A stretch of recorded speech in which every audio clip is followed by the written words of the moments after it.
ಸಾಂಸ್ಕೃತಿಕ ನಗರಿ ಮೈಸೂರಿನಲ್ಲಿ ಆಷಾಢ ಮಾಸದ ಸಂಭ್ರಮ. ಮೊದಲ ಆಷಾಢ ಶುಕ್ರವಾರಕ್ಕೆ ಚಾಮುಂಡಿ ಬೆಟ್ಟದಲ್ಲಿ ಸಡಗರ. ನಾಡದೇವತೆ ಚಾಮುಂಡೇಶ್ವರಿಗೆ ಆಷಾಢ ಮಾಸದ ವಿಶೇಷ ಪೂಜೆಯನ್ನು ಸಲ್ಲಿಕೆ ಮಾಡಲಾಗಿದೆ. ಬೆಳಗ್ಗೆ 5:30ರಿಂದಲೇ ನಾಡದೇವಿ ದರ್ಶನ ಆರಂಭ ಆಗಿದೆ. ಬೆಟ್ಟಕ್ಕೆ ಖಾಸಗಿ ವಾಹನಗಳ ಪ್ರವೇಶ ಸಂಪೂರ್ಣವಾಗಿ ನಿರ್ಬಂಧಿಸಲಾಗಿದೆ. ಭಕ್ತರಿಗೆ ಜಿಲ್ಲಾಡಳಿತದಿಂದಲೇ ವಿಶೇಷ ಬಸ್ನ ವ್ಯವಸ್ಥೆಯೂ ಮಾಡಲಾಗಿದೆ. Lalit Mahal helipad city bus ನಿಲ್ದಾಣದಿಂದ ವ್ಯವಸ್ಥೆ ಮಾಡಲಾಗಿದೆ. ಬೆಳಗ್ಗೆ 10 ಗಂಟೆವರೆಗೆ ಮಾತ್ರ ವಿಐಪಿ ಹಾಗೂ ಗಣ್ಯರಿಗೆ ದರ್ಶನ. ಯಾವುದೇ ಪಾಸ್ನ ವ್ಯವಸ್ಥೆನೂ ಇಲ್ಲ. ಶಿಫಾರಸು ಪತ್ರಕ್ಕೂ ಅವಕಾಶ ಇಲ್ಲ. ಚಾಮುಂಡೇಶ್ವರಿಗೆ ಆಷಾಢ ಮಾಸದ ವಿಶೇಷ ಪೂಜೆ. ನಮ್ಮಲ್ಲಿ ಈ ಆಷಾಢ ಮಾಸವನ್ನು ಬಹಳ ಸಂಭ್ರಮದಿಂದ ಆಚರಣೆ ಮಾಡಲಾಗತ್ತೆ. ಪ್ರತಿ ಶುಕ್ರವಾರ ಮಂಗಳವಾರ ವಿಶೇಷವಾದಂಥ ಪೂಜೆಯನ್ನು ಸಲ್ಲಿಕೆ ಮಾಡಲಾಗತ್ತೆ, ಅದರಲ್ಲೂ ನಮ್ಮ ನಾಡದೇವಿಗೆ. ಸೊ ಹಾಗಾಗಿ ಇದೀಗ ಭಕ್ತಾದಿಗಳ ಸಂಖ್ಯೆಯಲ್ಲೂ ಕೂಡ ಏರಿಕೆ ಆಗಿದೆ. ಬೆಳಗ್ಗೆ 5:30ರಿಂದಲೇ ದರ್ಶನಕ್ಕೆ ಅವಕಾಶ ಮಾಡಿಕೊಟ್ಬಿಟ್ಟಿದ್ದಾರೆ. ಸರತಿ ಸಾಲಿನಲ್ಲಿ ನಿಂತು ದರ್ಶನವನ್ನು ಪಡೆದು ಪುನೀತರಾಗಿದ್ದಾರೆ. ವಿಶೇಷ ಪೂಜೆ ಸಲ್ಲಿಕೆಯನ್ನು ಮಾಡಲಾಗಿದೆ.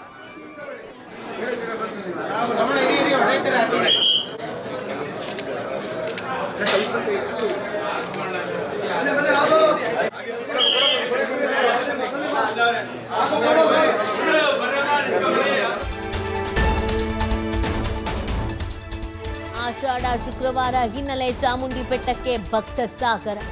ಮುಂಜಾನೆಯಿಂದಲೇ ಚಾಮುಂಡಿ ತಾಯಿಗೆ ವಿಶೇಷ ಪೂಜೆ ಸಲ್ಲಿಕೆ. ಗರ್ಭಗುಡಿ ದೇವಿಗೆ ಮಹಾಲಕ್ಷ್ಮಿ ಅಲಂಕಾರ, ಉತ್ಸವ ಮೂರ್ತಿಗೆ ನಾಗಲಕ್ಷ್ಮಿ ಅಲಂಕಾರ. ಬಣ್ಣ ಬಣ್ಣದ ಹೂಗಳಿಂದ ಇಡೀ ದೇವಾಲಯವನ್ನು ಅಲಂಕಾರ ಮಾಡಲಾಗಿದೆ. ಗರ್ಭಗುಡಿ, ಆಲಯ, ಗೋಪುರ, ಮೇಲ್ಚಾವಣಿಗೆ ಅಲಂಕಾರ ಮಾಡಲಾಗಿದೆ. 2,000 ರೂಪಾಯಿ ವಿಐಪಿ ಹಾಗೂ ಧರ್ಮ ದರ್ಶನಕ್ಕೆ ಪ್ರತ್ಯೇಕ ಸಾಲಿನ ವ್ಯವಸ್ಥೆಯನ್ನು ಮಾಡಲಾಗಿದೆ. ಉತ್ಸವ ಮೂರ್ತಿಯ ಪೂಜೆ ವೀಕ್ಷಿಸೋಕೆ ಲೈವ್ ಸ್ಕ್ರೀನ್ ವ್ಯವಸ್ಥೆಯನ್ನು ಕೂಡ ಮಾಡಲಾಗಿದೆ. ದೇವಾಲಯದ ಹೊರಭಾಗದಲ್ಲಿ ಲೈವ್ ಸ್ಕ್ರೀನ್ ವ್ಯವಸ್ಥೆಯನ್ನು ಮಾಡಲಾಗಿದೆ ಉತ್ಸವ ಮೂರ್ತಿಯ ಪೂಜೆಯನ್ನು ವೀಕ್ಷಿಸೋಕೆ. ಈ ಬಗ್ಗೆ ಮತ್ತಷ್ಟು ಮಾಹಿತಿ ನೀಡ್ತಾರೆ ನಮ್ಮ ಪ್ರತಿನಿಧಿ ಪುನೀತ್. ಮೈಸೂರಿನಿಂದ ಚಾಮುಂಡಿ ದೇವಸ್ಥಾನದಿಂದ ಲೈವ್ನಲ್ಲಿ ಜಾಯ್ನ್ ಆಗ್ತಾ ಇದ್ದಾರೆ. ಪುನೀತ್, ಆಷಾಢ ಮಾಸದ ಸಂಭ್ರಮ ಮೊದಲ ಶುಕ್ರವಾರ ಯಾವ ರೀತಿಯಾಗಿ ಭಕ್ತಾದಿಗಳು ಆಗಮಿಸ್ತಾ ಇದ್ದಾರೆ? ಅಲಂಕಾರ, ಪೂಜಾ ವ್ಯವಸ್ಥೆ ಎಲ್ಲ ಹೇಗಿದೆ? ಜಿಲ್ಲಾಡಳಿತ ಏನೆಲ್ಲ ವ್ಯವಸ್ಥೆ ಮಾಡಿಕೊಂಡಿದೆ?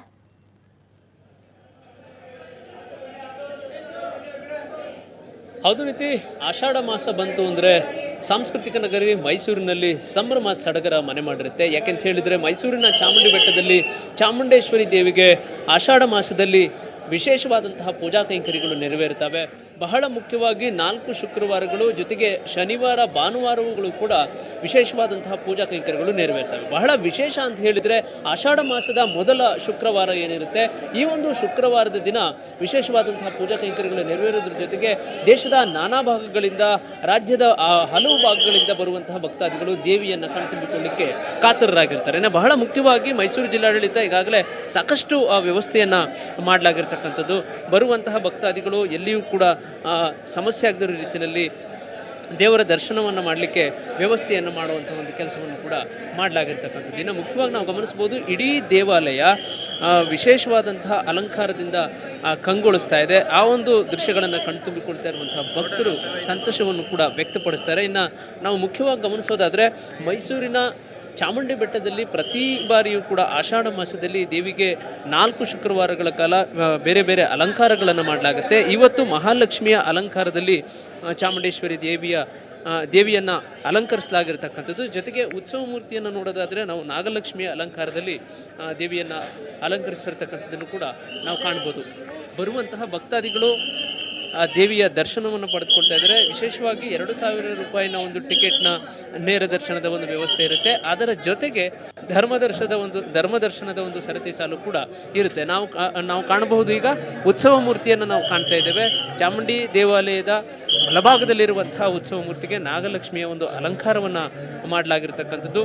ನಾಗಲಕ್ಷ್ಮಿಯ ಅಲಂಕಾರವನ್ನು ಕೂಡ ಬಹಳ ವಿಶೇಷವಾಗಿ ಕಣ್ತುಂಬಿಕೊಳ್ತಾ ಇರತಕ್ಕಂಥದ್ದು. ಮುಂಜಾನೆ ಏನು 5:30ರಿಂದಲೇ ದೇವಿಯ ದರ್ಶನಕ್ಕೆ ಅವಕಾಶವನ್ನು ಮಾಡಿಕೊಳ್ಳಲಾಗಿದೆ.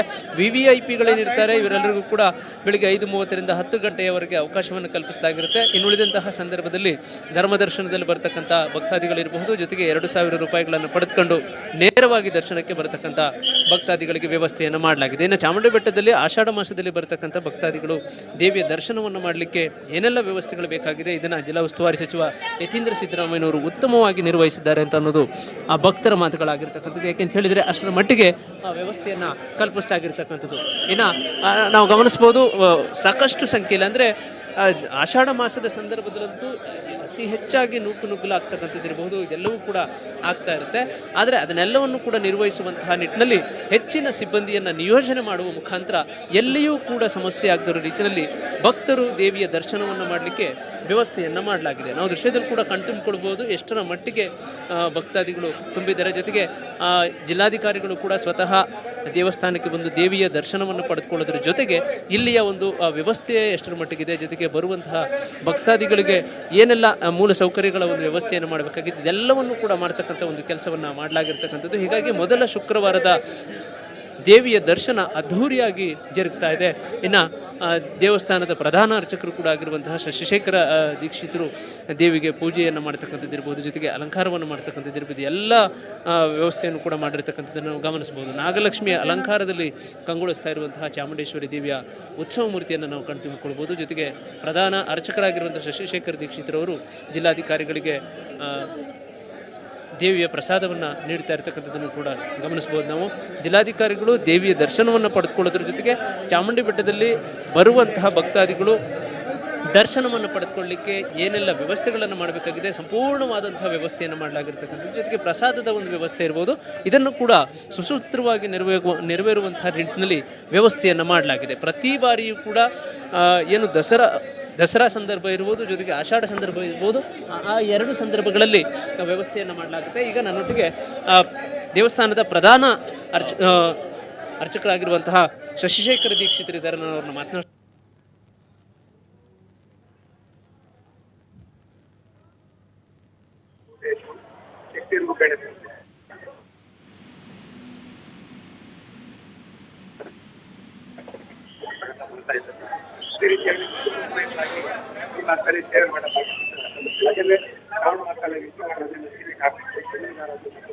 ಇಲ್ಲಿ ಯಾವುದೇ ಒಂದು ಕುಟುಂಬಗಳ ಕಾರ್ಯಗಳು ಆಟಾಡುವ